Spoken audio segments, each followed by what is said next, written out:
आज ना मैं आपसे एक सवाल पूछना चाहता हूँ। आप में से कितने सारे ऐसे लोग हैं जो खुद को एक मिडिल क्लास मानते हैं? आई एम श्योर आप में से ज्यादातर लोग या तो खुद को एक मिडिल क्लास मानते होंगे या कई लोग ऐसे भी होंगे जो खुद को एक रिच क्लास में कंसिडर करते हैं। तो आज की इस वीडियो में हम जानेंगे कि मिडिल क्लास का रियल डेफिनेशन क्या होता है और क्या सच में हम मिडिल क्लास हैं भी या नहीं।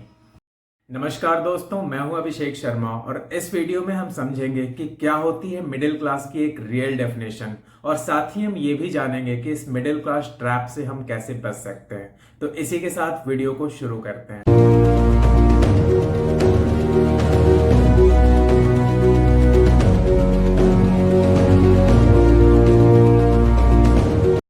तो सबसे पहला सवाल आता है कि मिडिल क्लास कौन होते हैं।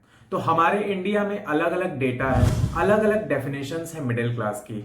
अब देखा जाए तो पिछले 20 या 30 सालों में इंडिया में बहुत तेजी से महंगाई बढ़ी है, पर जो मिडिल क्लास की डेफिनेशन है वो अभी भी चेंज नहीं हुई है। दूसरी बात, मिडिल क्लास की जो इनकम है वो इतनी तेजी से नहीं बढ़ी है दोस्तों, जितनी की लोअर क्लास की बढ़ी है। अगर आप अपने घर में मेड को देखते हैं तो उनको आप जो 20 से 30 साल पहले सैलरी देते थे वो शायद बनता था 500 से 1000 रुपए। पर आज की जो महंगाई बढ़ी है उसके हिसाब से अगर एक मेड आपके घर में काम करती हैं 2 से 3 घंटा, तो उनका जो पगार बनता है या सैलरी बनता है वो 4 से 5 हजार तक बनता है। और मान लेते हैं कि वो दिन में सिर्फ 3 या 4 घर में भी काम करती हैं तो उनका 15 से 20 हजार रुपए तक की सैलरी बन जाती है। और वो अकेली नहीं है जो कमा रही हैं, उनके हस्बैंड भी हैं जो कहीं ना कहीं काम जरूर कर रहे होंगे। तो अगर उनके घर में 40 से 45 हजार रुपए आते हैं तो क्या सच में वो लोअर क्लास हैं? और हम कितना कमा रहे हैं कि हम खुद को एक मिडिल क्लास में गिनते हैं? तो एक्चुअली में मिडिल क्लास की क्या डेफिनेशन है ये हमें समझना बहुत ज्यादा जरूरी है। अब इंडिया में जो डेटा है उसके हिसाब से सिर्फ 2% ऐसे लोग हैं जो कि मिडिल क्लास हैं। अब महंगाई को देखते हुए अगर इंडिया में आज के मिडिल क्लास को डिफाइन करना हो तो अगर आपके महीने की कमाई 40 हजार रुपए है या साल में आप 4,80,000 रुपए कमाते हैं तो आप अपने आप को एक मिडिल क्लास बोल सकते हैं। अब मान लेते हैं कि आपके घर में आपकी वाइफ है और 2 बच्चे हैं जो कि अर्निंग मेंबर नहीं है। तो अगर आप महीने का ₹1,00,000 कमाते हैं तो उसको सीधे 4 मेंबर से डिवाइड कर दें तो जो वैल्यू निकल कर आती है वो आती है 25,000 रुपए। तो उस केस में आप खुद को एक मिडिल क्लास नहीं बोल सकते हैं। और यही है प्रॉब्लम की सारी जड़, जो कि हमें समझना बहुत जरूरी है। आज के डेट में आप कार लोन या होम लोन लेने चले जाइए, मैं गारंटी लेता हूं कि जो कार आप सोच कर गए थे उससे आप एक मॉडल ऊपर ही घर लेकर आएंगे।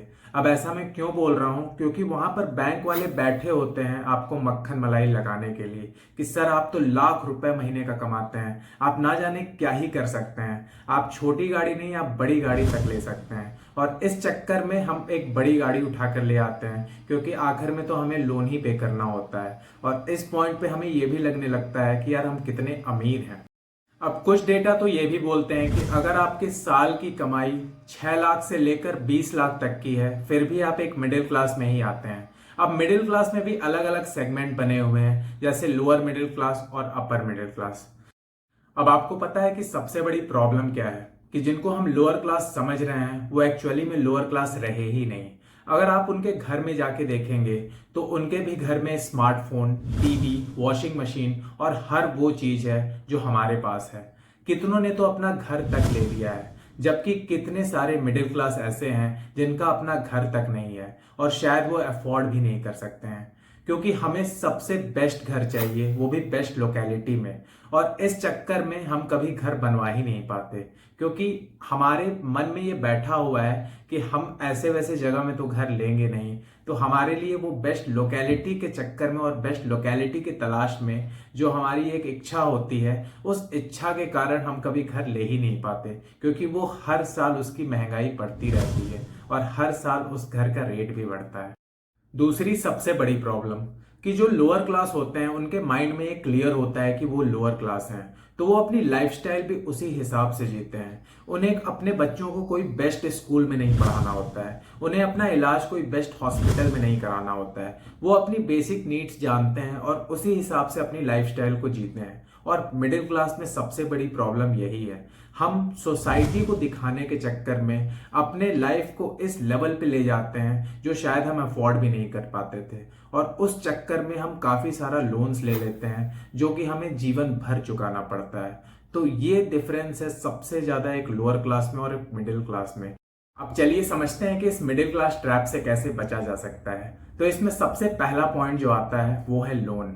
अब दोस्तों, आप अपने आप को जितना ज़्यादा लोन लेने से बचा सके उतना ज़्यादा बचाएं, क्योंकि बैंक्स तो तैयार बैठे हुए हैं हमें लोन देने के लिए। हर दिन हमारे फ़ोन पे मैसेजेस आते हैं कि आपको ये पर्सनल लोन ऑफर हो रहा है, या ये क्रेडिट कार्ड आपको दिया जा रहा है, या आपकी लिमिट बढ़ा दी गई है। और उस चक्कर में हमें ये लालच आ जाता है कि चलो हमें मुफ्त का पैसा मिल रहा है तो हम इससे जो चाहें वो खरीद सकते हैं। हम ये भूल जाते हैं दोस्तों कि उस लोन अमाउंट पे हमें भारी इंटरेस्ट चुकाना पड़ सकता है। अगर आप कंपाउंडिंग को अच्छे से स्टडी करें तो आपको पता चलेगा कि आप कंपाउंडिंग से कितने ज़्यादा अमीर बन सकते हैं। तो ये सोचिए कि अगर आपको इंटरेस्ट मिल रहा है तो आप लॉन्ग रन में कितने ज़्यादा अमीर बन सकते हैं। तो आप ये भी सोचिए कि अगर आपको इंटरेस्ट किसी को देना पड़ रहा है तो आप कितने ज़्यादा गरीब बन सकते हैं। आप ऐसे समझिए कि अगर आप किसी से अगर 10 लाख या 15 लाख का लोन अमाउंट लेते हैं तो उस पर आपको 25 से 30 लाख का इंटरेस्ट पेमेंट सिर्फ लगता है। तो इसका क्या तरीका है?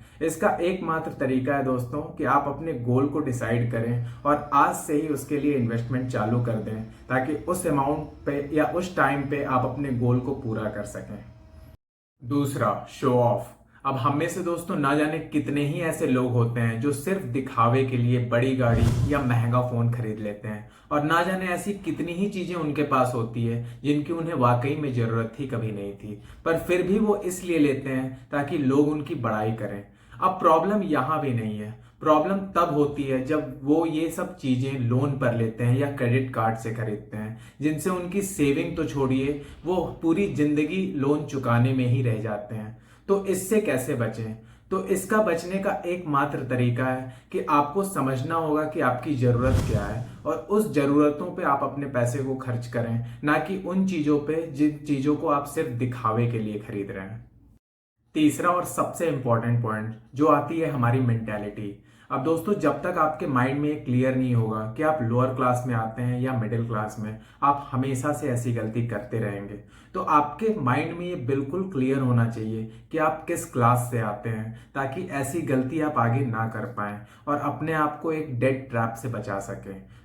आज की इस वीडियो को यहीं खत्म करते हैं। मैं उम्मीद करता हूं कि आपको ये वीडियो पसंद आई होगी, और अगर पसंद आई है तो इस वीडियो को एक लाइक कर दें, इस चैनल को सब्सक्राइब करें, और इस वीडियो को अपने दोस्तों और फैमिली मेंबर्स में जरूर शेयर करें। मिलते हैं अपने नेक्स्ट वीडियो में दोस्तों, तब तक के लिए बाय बाय।